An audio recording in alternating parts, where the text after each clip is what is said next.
Steps and procedure for dealing with a presentment. Preliminary requirements. Before engaging with any commercial presentment or offer, ensure the following foundational steps have been completed.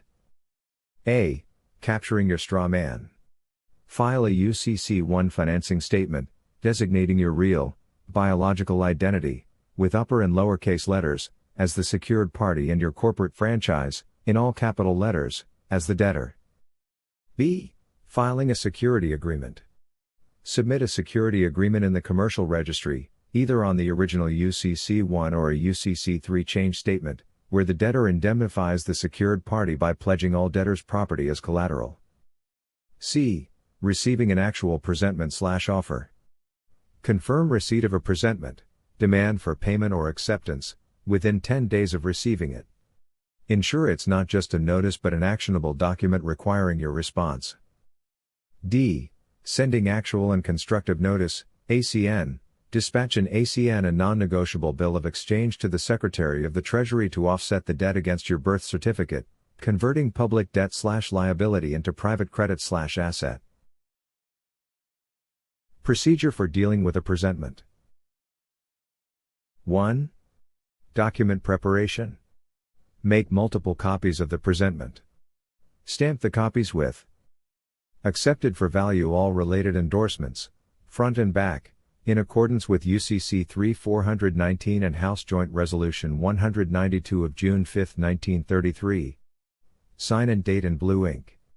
Send back to the offerer with ACN 1, informing them of the acceptance for value and their 72-hour response window under the Truth in Lending Act. 2. Follow up after 10 days. If no withdrawal notice is received, proceed with sending a bill of exchange to the Treasury, including ACN 2, specifying the amount due, usually 100x the face value of the original presentment. Sending a thank you letter to the offerer, ACN 3, confirming your status as the creditor. Filing a UCC 3 change statement to document the commercial transaction. 3. First notice, after additional 10 days, if no adjustment is made, send ACN 4 to the offerer with a W-9 form.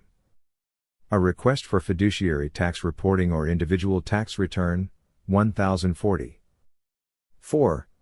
Second notice, after another 10 days, send a final notice warning that failure to comply will result in filing IRS Form 8300, Suspicious Transaction Report.